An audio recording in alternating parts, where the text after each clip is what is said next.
एक वक्त था जब बीएसएनएल मार्केट का लीडर हुआ करता था। पूरे मार्केट का लगभग 75 to 80% कस्टमर को होल्ड करता था। प्राइवेट कंपनीज बीएसएनएल के आगे कच्चे बनियान में घुमा करती थीं, और अगर बात करें कमाई की तो भारत सरकार को खूब पैसा कमा कर दिया था बीएसएनएल कंपनी ने। बीएसएनएल का बेहतरीन नेटवर्क और कॉलिंग की सुविधा लोगों को खूब पसंद आ रही थी। लोग टेलीकॉम सेक्टर में बीएसएनएल के अलावा अदर किसी कंपनी में जाना पसंद नहीं करते थे। इतना सब कुछ अच्छा चलने के बावजूद आज बीएसएनएल की स्थिति इतनी बुरी क्यों है? बीएसएनएल को बर्बाद किया गया या बीएसएनएल खुद बर्बाद हुआ? इन बातों को जानने के लिए बने रहिए हमारे साथ। मैं आपका दोस्त अरुण आज आपको बताऊंगा बीएसएनएल क्यों जरूरी है हमारे लिए और बीएसएनएल की कुछ खास बातें। बीएसएनएल कंपनी 15 सितंबर सन 2000 को अस्तित्व में आती है। बीएसएनएल जिसका उद्देश्य था भारत के कोने कोने में कम्युनिकेशन की सुविधा को पहुंचाना, जिससे आम आदमी आपस में कम्युनिकेट कर सके, वो भी सस्ते रेट में। इस उद्देश्य के साथ कंपनी आती है और चल पड़ती है अपने आगे के सफर में, और भारत के कोने कोने में अपने मोबाइल टावर को स्थापित करती है और सस्ते रेट में कम्युनिकेशन की सुविधा को पहुंचाती है। बीएसएनएल थी गवर्नमेंट कंपनी जिसको प्रॉफिट से कोई ज्यादा मतलब नहीं होता था, लेकिन फिर भी बीएसएनएल ने 2008 तक कभी घाटे का मुंह नहीं देखा था। इसने तो 2004 और 2005 में 10,000 करोड़ रुपए का प्रॉफिट कमा कर दिया था। और अगर बात करें 2001 से 2008 के बीच में, तो बीएसएनएल ने 46,668 करोड़ रुपए का प्रॉफिट भारत सरकार को कमा कर दिया था। अब अगर देखा जाए तो बीएसएनएल कंपनी भारत सरकार के लिए सोने का अंडा देने वाली मुर्गी बन गई थी। बात है सन 2007 की। उस समय टेलीकॉम मिनिस्टर हुआ करते थे दयानिधि मारन।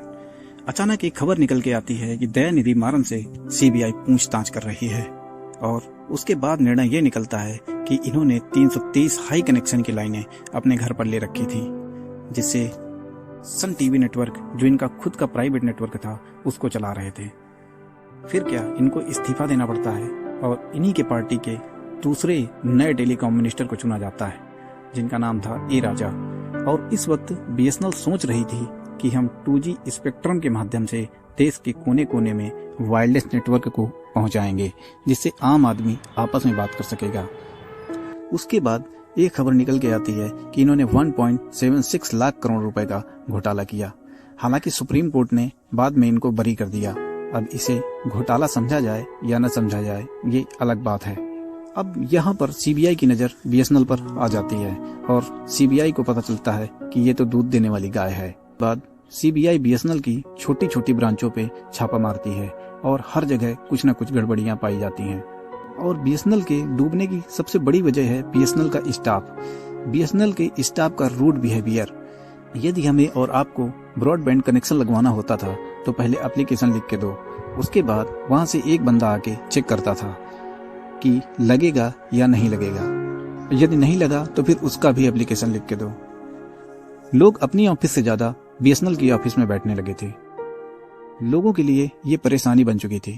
लोग एक अदर ऑप्शन ढूंढना चाहते थे। धीरे धीरे प्राइवेट कंपनियां अपना विस्तार कर रही थी और बड़ा रूप ले रही थी। फिर क्या, लोगों को मौका मिल गया और लोग अदर कंपनियां या प्राइवेट कंपनियों की तरफ चले गए, और धीरे धीरे बीएसएनएल के बुरे दिन आते गए।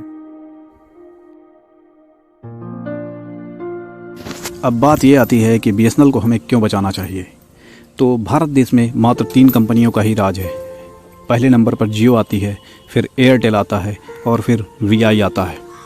इन 3 कंपनियों की मोनोपोली है। अगर ये जो चाहेंगे, एक बंद कमरे में बैठकर ये जो भी रेट तय कर लेंगे, वही रेट लागू हो जाएगा। तो इसीलिए इन कंपनियों का एकाधिकार खत्म करना बहुत ज़रूरी है। इन कंपनियों के पास किसी अदर कंपनी का डर नहीं है, इसीलिए ये अपनी वैल्यू को बढ़ाती चली जा रही हैं और रिचार्ज महंगे करते चले जा रहे हैं। प्राइवेट कंपनियों पर डर बनाने के लिए हमें बीएसएनएल को खड़ा करना होगा और हमें बीएसएनएल को सपोर्ट करना होगा।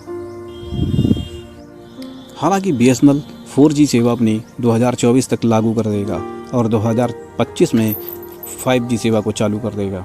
बीएसएनएल को 4G और 5G में कन्वर्ट करने के लिए टाटा की टीसीएस कंपनी को इसका कॉन्ट्रैक्ट मिला है, जो लगभग 15,000 करोड़ रुपए के आसपास का है। तो टाटा का भरोसा बीएसएनएल जरूर आगे जाएगा और बीएसएनएल जरूर दोबारा से फिर से खड़ा होगा और ये प्राइवेट कंपनियों की वाट लगाएगा। यदि आप सभी को मेरा वीडियो पसंद आया हो तो वीडियो को लाइक करें, शेयर करें और चैनल को जरूर सब्सक्राइब करें। और बेल आइकन प्रेस करें।